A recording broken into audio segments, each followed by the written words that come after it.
You're at a dinner table. Someone makes a casual joke with a sharp edge. Your body hears it first. The room tilts. Something ancient just activated in your psyche, what Carl Jung called a complex. Tonight I'm going to show you 8 signs that these intense reactions aren't character flaws. They're evidence of psychological sophistication that Jung documented through concepts like complex recognition, shadow literacy, and active imagination. These abilities aren't universal, and they develop unevenly. There isn't a credible prevalence number in Jung's work. What almost nobody tells you is that these traits can make you feel like something's wrong with you, when actually, something's right with you.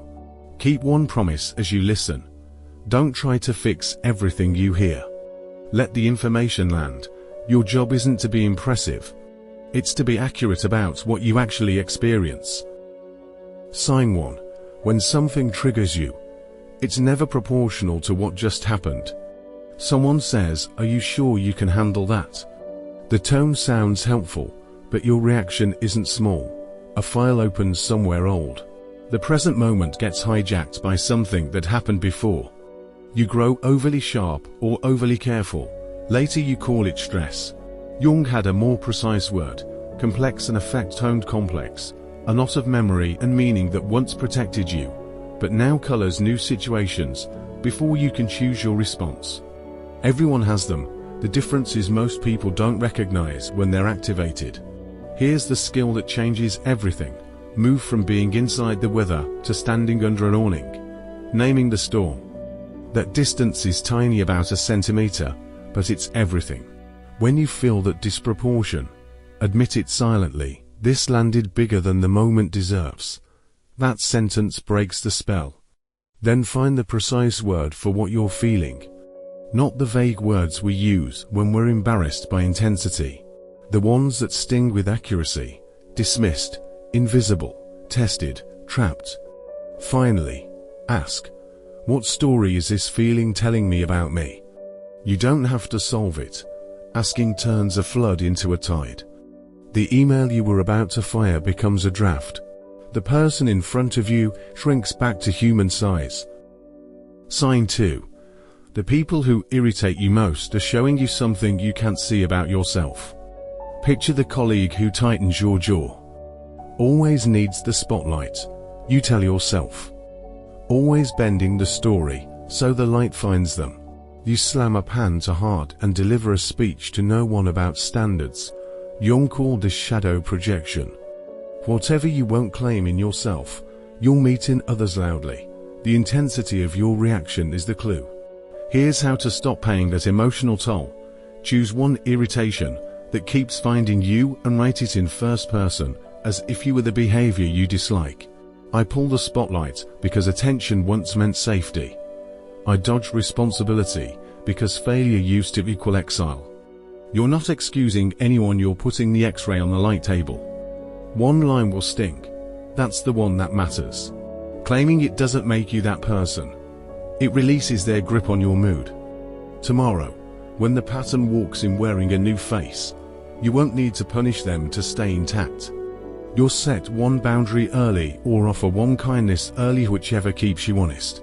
But here's where sign 3 gets really interesting. Sign 3. Your unconscious mind speaks to you in images, and you've learned to listen. Maybe a staircase keeps following you into dreams.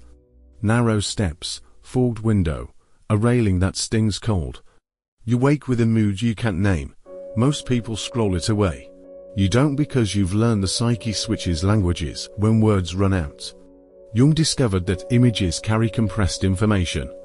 Meet them and they move. Ignore them and they harden into symptoms. The process is simple. Give the image 5 quiet minutes. Step inside in present tense. I'm climbing. Light is dim. My hand is on the rail. Report. Don't interpret.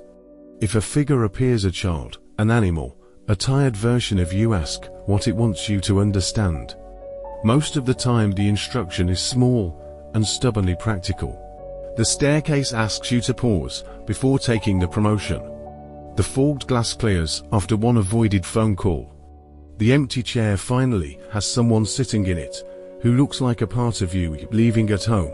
If imaginal work spikes distress or feels overwhelming, pause and do it with a trained clinician.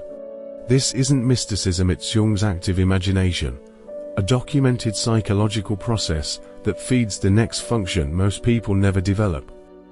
Sign 4. You sense patterns others miss, even when you can't explain how. You're in a planning meeting. The deck is clean, heads are nodding, timeline looks perfect. Still, something in you keeps circling the same corner. Not doom geometry. If this breaks, it breaks there. You've learned not to announce hunches in rooms that want spreadsheets. But outside, the buzz clicks from static to shape. The plan will fail at the handoff to teams using the same word for different jobs. Jung called this intuition perception that moves faster than sentences. The key is treating it like a scout, not a sovereign. Don't demand belief. Write one plain prediction about where failure will start and to signs you can watch. If the signs appear, you walk back with a stitch, not a sermon. If they don't, you admit you were wrong. The room learns you're married to honesty, not to being right. You can strengthen this without turning it into theater. Give it 5 quiet minutes daily, a walk where you narrate what you actually sense. Brick, diesel, citrus, damp. Pattern recognition comes when it isn't drowning. Sign 5. You've realized your nice persona is writing checks your real life has to pay for. The subject line is polite and heavy. Quick favor. Your fingers type cheerful yes before your calendar even flinches. 5 seconds of applause inside. Then the quiet accountant opens a ledger. That jaw clench you keep renaming stress is actually debt. Jung's persona or functional mask won rooms for you and kept stranger civil. It's useful until it starts signing contracts without your permission.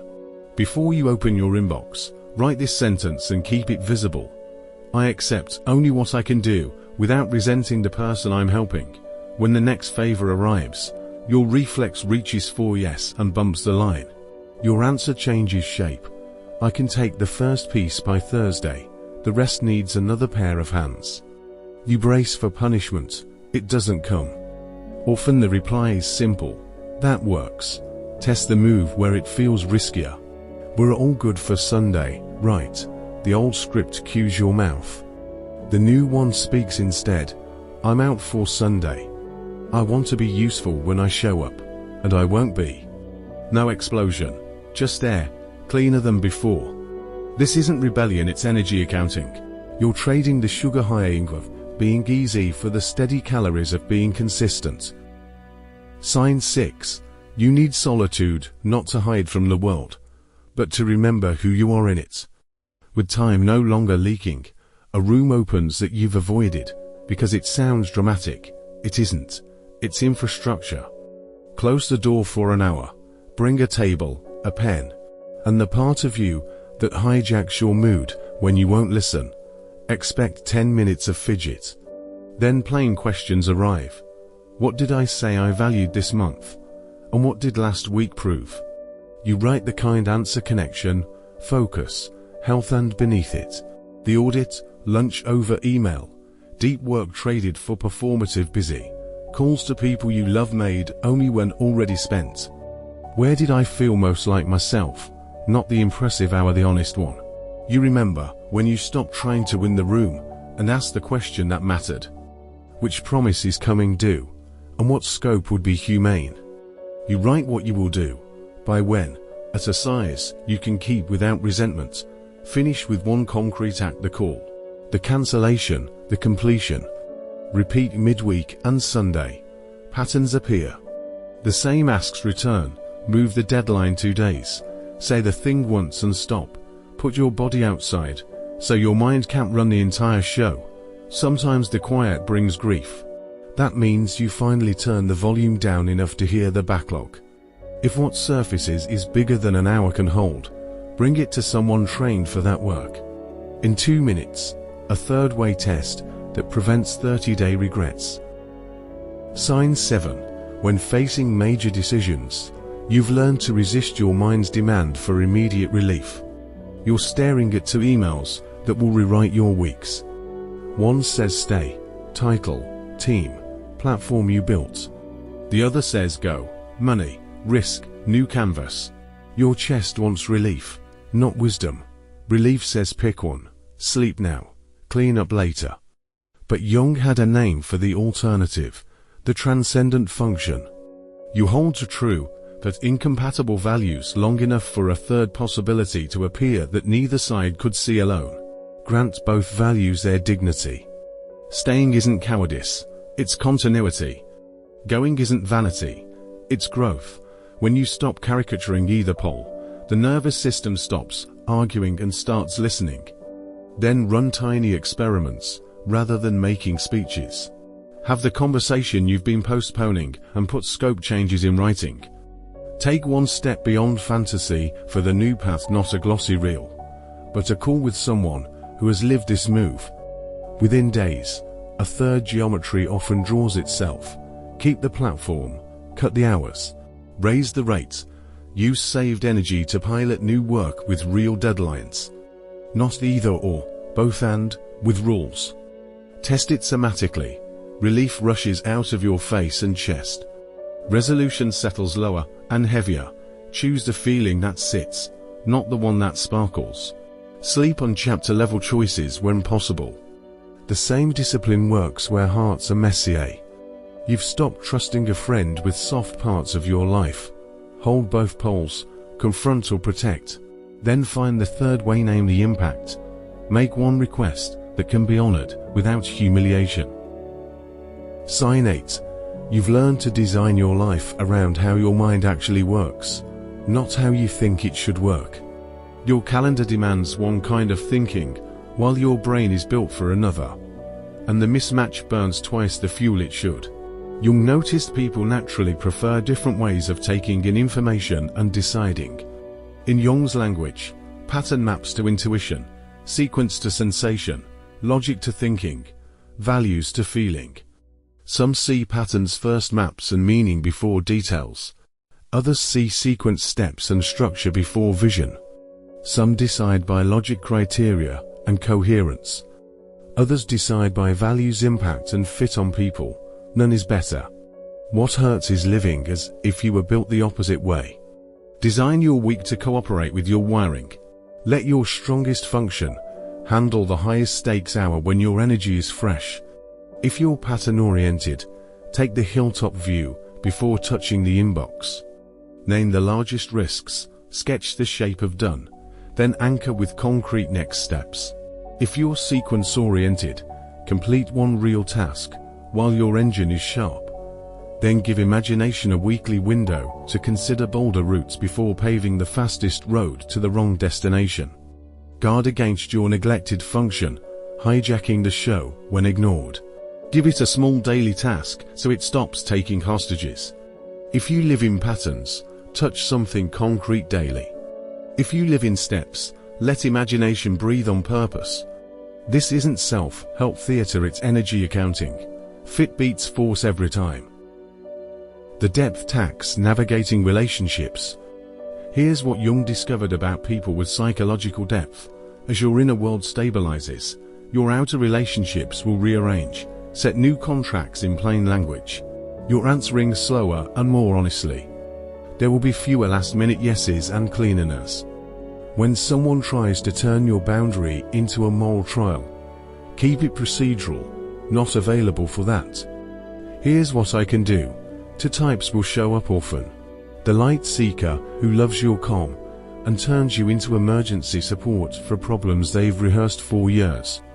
Usual rule about repeatable help: persist at a level maintained without resentment. The light dimmer who sands down your sentences. You're overthinking. It's not that deep. Stop asking their permission to keep your depth. Maintain contact in contexts you both enjoy. Decline conversations that require pretending to be less alive. Between those lives the person you build with someone who adjusts to your honesty without making it about your character. They bring their own self-work. When conflict hits, they fight the problem with you, not your personhood. The inch that changes everything. When the screen goes dark, nothing mystical happens. The dishes still wait. You weren't promised a new planet, you were handed a lever. Pick one sign that kept tugging your sleeve tonight and move it an inch.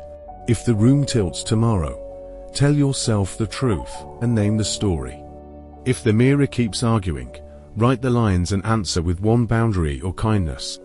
If an image won't leave you alone, give it 5 minutes and take one honoring step. That's it. No robes, no slogans.